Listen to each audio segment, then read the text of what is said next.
बिस्मिल्लाहिर्रहमानिर्रहीम। अस्सलाम वालेकुम नाजरीन, तारीख की दुनिया में खुशामदीद। नाज़रीन, आज की इस वीडियो में हम बात करेंगे कि इमरान खान की गिरफ्तारी और हालिया वाक़यात का किसको क्या फायदा और क्या नुकसान हो सकता है। वीडियो की तफसील में जाने से पहले हमारे चैनल को सब्सक्राइब कर लीजिए और बेल आइकन को जरूर दबा दीजिए ताकि हमारी आने वाली नई वीडियोस सबसे पहले आप तक पहुंच सकें।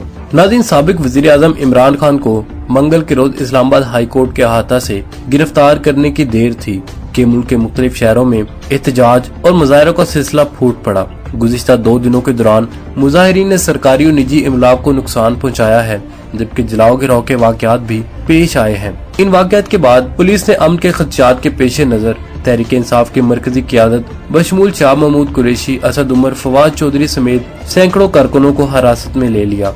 इमरान खान की गिरफ्तारी और इसके बाद पेश आने वाले पुरतशद्दुद वाक़यात के बाद सियासी और समाजी हलकों में अब एक बहस जारी है कि पूरे मामले में किस जमात को क्या सियासी फायदा हुआ और कितना नुकसान हुआ। नाज़रीन, इस हवाले से सियासी रहनुमाओं, अस्करी अमवार के माहिरीन और तजियाकारों से बात करके इस सवाल का जवाब जानने की कोशिश की है। नाज़रीन, पाकिस्तान डेमोक्रेट मूवमेंट यानी मौजूदा हुकूमत में शामिल सियासी जमातों के रहनुमाओं के मुताबिक ये एक कानूनी मामला है और अब अदालत के फैसले से ही मालूम हो सकेगा कि किसको क्या फायदा या नुकसान हो सका है।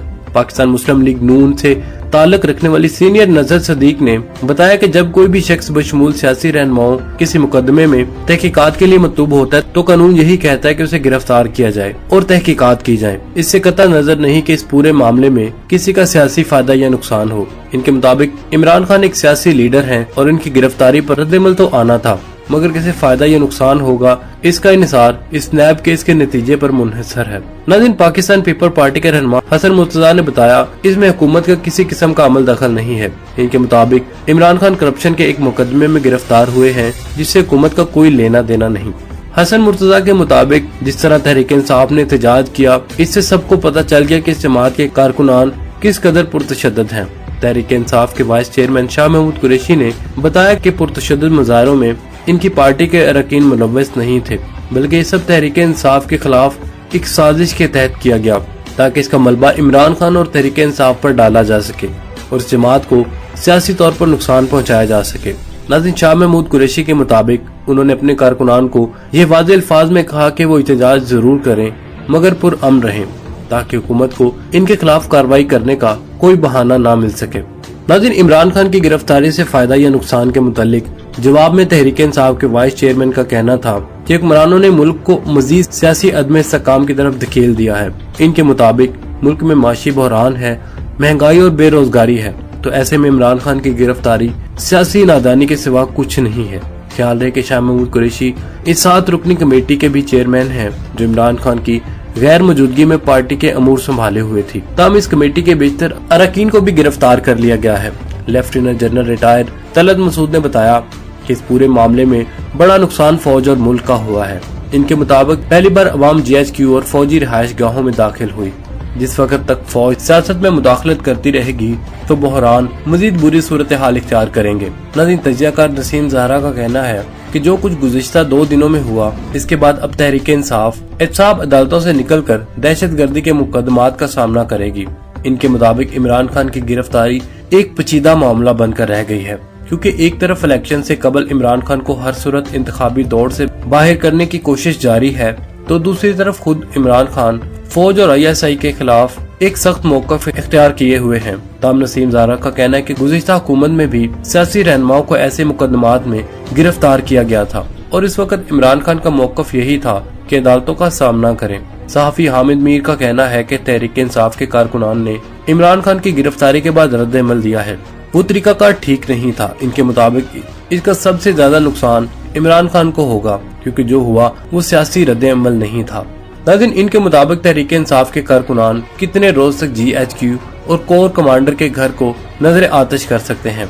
नाज़रीन, हामिद मीर के मुताबिक असद उमर, शाह महमूद कुरैशी का ये दावा कि कारकुनान तहरीक इंसाफ के नहीं है दुरुस्त नहीं है। इनके मुताबिक इन दोनों रहनुमाओं के सन 2011 के बाद तहरीक इंसाफ में शमूलियत इख्तियार की, जबकि कल जो रिएक्शन देखने को मिला वो पुरानी PTI का था। नाज़रीन, तहरीक इंसाफ के रहनुमाओं के रद्द-ए-अमल से बज़ाहिर ऐसा लग रहा है कि पार्टी में पुरतशद्दुद रद्द-ए-अमल के बारे में बेचैनी पाई गई है।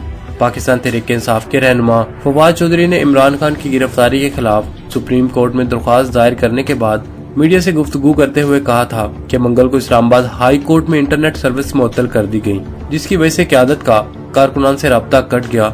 उन्होंने अपने कारकुनान को पुरअमन एहतजाज करने की अपील की है। तलत मसूद के मुताबिक ये बात दुरुस्त है कि इमरान खान को फौज ने शुरू में बहुत लिफ्ट दी थी, जिसके बाद वो इक़्तिदार तक पहुँचे, मगर अब फौज इनको सपोर्ट नहीं कर रही। इनके मुताबिक इमरान खान की गिरफ्तारी से ये बात साबित हुई है कि इमरान खान के साथ लोग खड़े हैं। उनके मुताबिक उन्हें इमरान खान के तर्ज सियासत पर इतराजात हैं, मगर इसी सारी सूरत हाल का फायदा आखिर में इमरान खान को ही होगा। अब जिस तरह लोग उनका साथ दे रहे हैं वो आगे चलकर इन इदारों की कदर भी करेंगे। नाज़रीन, यहाँ पर आपको ये बताते चले कि पाकिस्तान तहरीक-ए-इंसाफ ने साबिक वज़ीर-ए-आज़म इमरान खान की रिहाई तक मुल्क भर में पुरअमन एहतजाज रखने का ऐलान किया है, जबकि इस गिरफ्तारी के फौरन बाद गुज़िश्ता रोज होने वाले एहतजाज के दौरान जलाओ घराव और अहम इमारतों में तोड़ फोड़ जैसे मनाजर देखने को मिले। गुज़िश्ता रोज सूरत हाल इस वक्त कशीदा हुई जब मुतशल ज़ाहिरीन ने फौजी इमलाक जैसे कि पाकिस्तान के हेडक्वार्टर्स यानी GHQ और कोर कमांडर हाउस लाहौर की इमारतों को निशाना बनाना शुरू किया। मुतशल मुजाहिरीन ने रावलपिंडी में GHQ के गेट नंबर 1 के बाहर नाराबाजी की और तोड़फोड़ की और चंद मुजाहिरीन GHQ की इमारत की हदूद में दाखिल हो गए। अगरचे यहाँ मुतअद्दिद चेक पोस्ट कायम है और GHQ के दफातर गेट से कई किलोमीटर के फासले पर वाक़या है, ताहम आम तौर पर GHQ के गेट्स और इर्द गिर्द के इलाकों में सिक्योरिटी के सख्त इंतजाम किए जाते हैं और यहाँ अवामी इज्तिमात की इजाजत नहीं दी जाती। नाज़रीन, यही सूरत हाल मुल्क भर की फौजी छोनियों में भी है। गुज़िश्ता रोज मुबैना तौर पर PTA के हामियों ने लाहौर की फौजी छोनियों में शदीद हंगामा आराई की, जबकि पेशावर समेत मुल्क के कई हिस्सों में फौजी छोनियों में मुजाहरे और तोड़फोड़ की वीडियोस मंजरे आम पर आई। लाहौर की फौजी छोनी में कोर कमांडर लाहौर की रिहायशगाह को आग लगा दी गई, जबकि दीगर कई इलाकों में फौजी छोनियों में भी जलाओ घिराव किया गया। फौजी इमलाक और तंसीबात को नुकसान पहुँचाने और इनके अलावा हंगामा आराई के खिलाफ कवानीन सख्त नोयत के हैं, जिनके तहत सजाएं भी सख्त हो सकती हैं। नाज़रीन, ज्वाइंट जनरल ब्रांच के साबिक फौजी अफसर के मुताबिक जासूसी फौजी में बगावत पर उकसाना और किसी फौजी एहलकार पर हमलावर होना और इससे से बाज दीगर संगीन नोयत के जराइम ऐसे हैं जिनके खिलाफ कार्रवाई फौजी कवानीन के तहत की जाती है, लेकिन सिविल जराइम इस जिम्मे में नहीं आते। मसलन कैंट एरिया में कोर कमांडर की रिहाइश पर हमला या वहाँ चोरी करना या आग लगाना एक सिविल जुर्म है, क्योंकि ये सरकारी इमारत और रिहाइशगाह तो है लेकिन फौजी अफसर का दफ्तर नहीं। इनका कहना है कि अगर यही जुर्म इनके दफ्तर या किसी फौजी तंसीबात पर किया गया हो तो ऐसे मुलजिम के खिलाफ मुकदमा और कार्रवाई पाकिस्तान आर्मी एक्ट के तहत होगी और इस शख्स का फील्ड जनरल कोर्ट मार्शल किया जाएगा। इनके मुताबिक GHQ भी ऑपरेशनल फौजी तंसीबात में शामिल है, इसलिए इस इमारत पर होने वाला किसी भी किस्म का हमला पाकिस्तानी एक्ट के तनाजर में देखा जाएगा और हमले में मुलव्वस सिविलियंस के खिलाफ फील्ड जनरल कोर्ट मार्शल के तहत कार्रवाई का इम्कान है। नाज़रीन, आपको क्या लगता है कि सारे मामले में किसका फायदा और किसका नुकसान हुआ होगा? हमें कमेंट सेक्शन में जरूर बताइएगा। इसके साथ ही हमें इजाजत दीजिए। अल्लाह निगहबान।